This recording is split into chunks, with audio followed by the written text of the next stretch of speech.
Hey guys, Terry Carter here. Today I want to give away a treasure site, one that I researched probably 25, 30 years ago. And the reason I'm giving it away is I just physically do not have time because of work, because of other projects I'm working on. I just physically do not have time to go after this one. So I'm going to give all my research, the area, everything right now, let you know why I think there's a treasure there. If you decide to go after it, good luck. The only thing I ask, if you do happen to find anything interesting, just let me know that there was, you don't even have to tell me what you found. Just let me know that, yeah, it was a great site or it wasn't a great site, or you had a great time or you didn't. So anyway, here's what I've got. I call this the 4-in-1 treasure site, and you'll see why I call that as I go on. So in this area, it's a history-filled place called The Rock by the old-timers, and its location is about a day's ride by horse or wagon from Ashley Valley. So Ashley Valley today is known as Vernal, Utah. And the Indians were the first people we know about to snake their way around and through the rough, forbidden canyons, but it was the only way possible that anyone could get through the tall red canyons. This canyon went right by The Rock, which after a long day's ride was an excellent place to camp. The cave-like structure at the base of the rock protected travelers from the weather. In addition, the sparkling clear water of the cool mountain stream running next to the rock enabled travelers to catch fish for food and to water their horses. And even more importantly, the stream provided plenty of good drinking water, allowing travelers to replenish their water supply before they tackled the long, steep mountain that lay just ahead of them on their way to the high Uinta Mountains. This Indian trail is well documented. We know that the Indians traveled this because of the ancient Indian petroglyphs, which have been painted onto the red rocks of the sheer cliffed walls. So if you take a look on these sheer cliffed walls, you can see that they're kind of faded and they're hard to see. You got to get up there to see them. These petroglyphs are pretty faded, but it's pretty cool and just worth the trip just to go out and see the petroglyphs. So like I said, I call this the 4-in-1 treasure site because I feel like there's 4 different possible treasures here. So this is the first one, is the Spaniards. So after the Indians, a group of Spaniards that were looking for Montezuma's treasure, following the trail of Montezuma's treasure, came up here into Utah, into this area, and they might have had a good clue coming up here because there's some petroglyphs that aren't your regular Native American Indians. These petroglyphs definitely look like they're Aztec or could be Aztec or something like that. After the Indians, the Spaniards, in their quest for gold and looking for Montezuma's treasure, happened on the ancient trail heading north towards the high mountain tops. They also found the rock to be an excellent camping spot, and this was obvious to me because of the Spanish symbols I found near this area. The Spanish symbol says that they cached a valuable treasure there. This is documented by the symbols and the stone-faced monuments which are carved and painted into the sandstone rocks of the area. One such symbol is an M with a dot under it, is located about 7 feet down from the top of the cliff, which is located along the main trail. Whoever inscribed this symbol had to hang off the edge of the cliff with a rope in order to paint this symbol on the stone of the vertical cliff wall. In my thinking, this was a message so that the other Spanish expeditions could see that at the base of a mountain there was a mine or a treasure to be found or cached there. The Spaniards, in keeping with the surroundings, would either paint or carve their message depending on what the ancient Indian symbols were, because the ancient Indian petroglyphs or pictographs there were painted. They painted this one as well. Like I said, this is the reason that I even checked this spot out. When I seen this M with a dot on it, it was obvious to me that it wasn't Native American and this was something else going on there. So there are several other rock carvings in the area, and to find them you need to get on top of the cliff. So don't go in front of the cliff wall here. You need to go around past the shelter, the rock, and go up behind and go up on top. When you start going on your way there, you'll come to an old rocked up shelter that was either used by the Spaniards or the Indians or some old cowboy or outlaw. This is outlaw country. This was made by stacking rocks around a small rock overhang. But once you're on top of the cliff, you can see the stone face that was carved so many years ago. This stone face can't be seen today by the travelers traveling down the modern highway. It could, however, have been seen from quite a distance from the old Indian trail.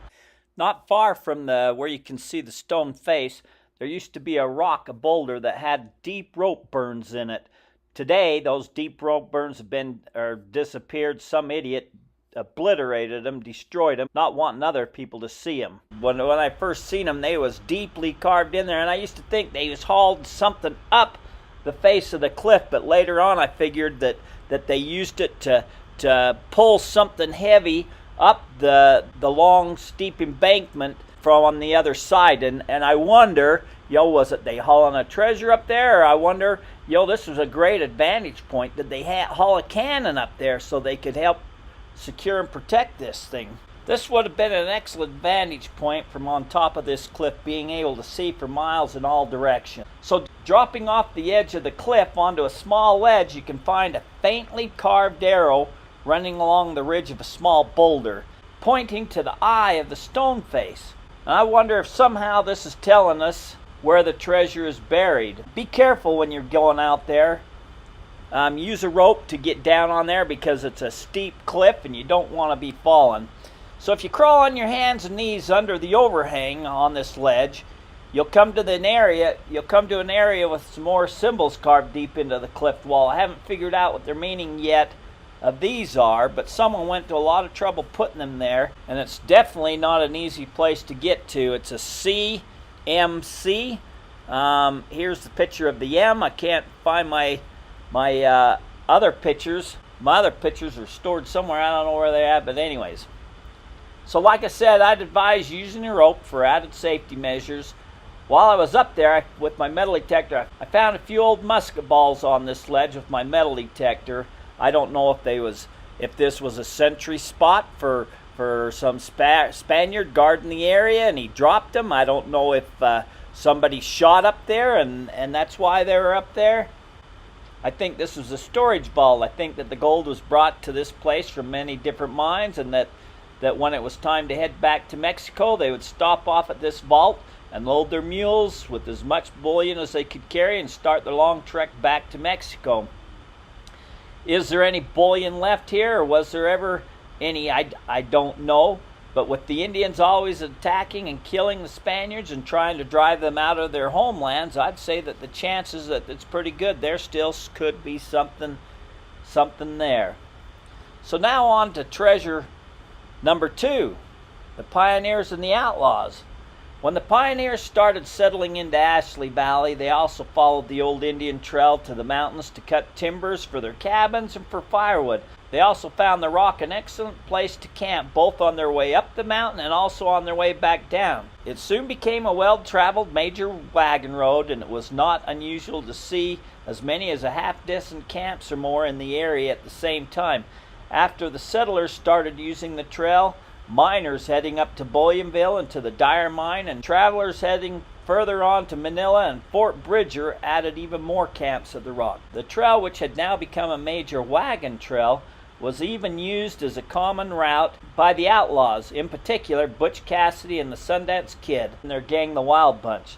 There's no getting around it. Anybody that came up or down the mountain ended up camping at the rock. Because of its ideal location, exactly a day's ride from Vernal, and because of the abundance of the much-needed water and food from Brush Creek, and because of the excellent shelter that the rock provided. During this time frame, it's a well-known fact that anybody traveling would bury their valuables at night before retiring to bed. This was done in case some outlaw appeared at night to rob them.